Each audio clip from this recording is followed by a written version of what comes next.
خاص بات آج عرض کرنی ہے، بڑے دکھ کے ساتھ، بڑے درد کے ساتھ۔ اتنا بڑا مجمع ہے، قرآن کریم نے سورہ ہود کے اندر ایک عجیب بات کہی، جو حضرت لوط علیہ السلام کی قوم کا تذکرہ کیا، جو مردوں کے ساتھ برائیاں کرتے تھے، اور وہ فرشتے جو ان کو سزا دینے کے لیے آئے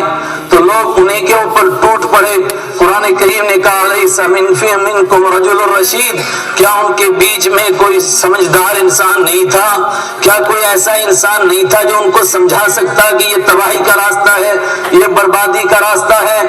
میں آپ سب کو مخاطب کر کے کہتا ہوں علیہ سفینہ رجل رشید، کہ ہم میں کوئی سمجھدار انسان نہیں ہے۔ پچھلے 2 سال سے آپ دیکھ رہے ہیں کہ جموں کی فضا کو مٹھی بھر ایمان والے، جن کے لیے جتنی کوشش کی جائے کہ ان کو جوڑا جائے، مگر اس کے باوجود توڑنے کی کیسی کوششیں ہو رہی ہیں۔ کچھ لوگ کرائے کے لائے جاتے ہیں یو پی سے، بہار سے اور بنگال سے، اور آ کر کے کیسی کیسی گالیاں دیتے ہیں لوگوں کو،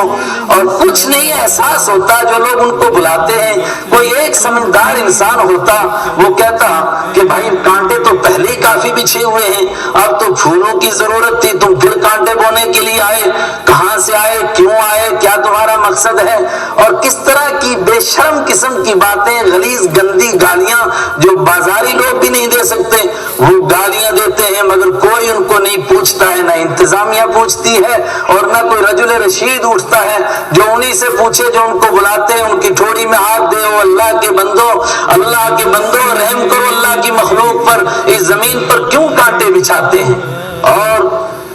کسی نے کہا تھا یہ آہیں کبھی تو رنگ لائیں گی، یہ خاموشیاں کبھی تو رنگ لائیں گی، یہ آسمانوں کو زمین پر دے ماریں گی۔ کچھ لوگ سن رہے ہیں، برداشت کر رہے ہیں، ہمارا عزمہ بہت مضبوط ہے، لیکن آخر مجھے نہیں لگتا ہے کہ امت زیادہ دیر تک برداشت کریں۔ خانہ کعبہ کے امام کو اعلانیہ طور پر گالیاں دی جائیں، اس کو کافر کہا جائے، مسجد نبوی کے امام کو، رحمت عالم صلی اللہ علیہ وسلم کی مسجد کے امام کو کافر کہا جائے، بیت اللہ میں حجر اسود کے سامنے، خانہ کعبہ کے دروازے کے بیچ میں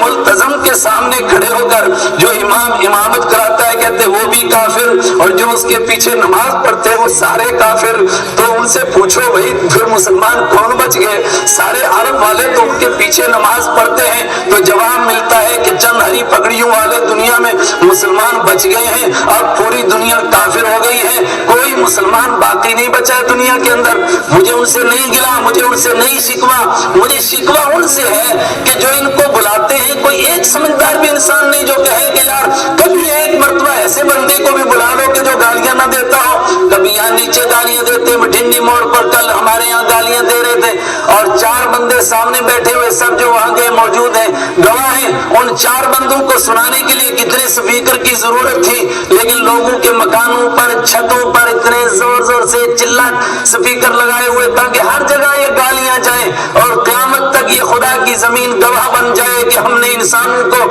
اللہ کے بندوں کو، اللہ کے ولیوں کو گالیاں دی۔ اور ان لسٹوں میں پھر کس کو شامل کرتے ہیں؟ کہتے ہیں نعوذ باللہ حکیم الامت شاعر مشرق علامہ اقبال بھی کافر، حالی مرحوم بھی کافر، شبلی نعمانی بھی کافر ہیں، ایک ایک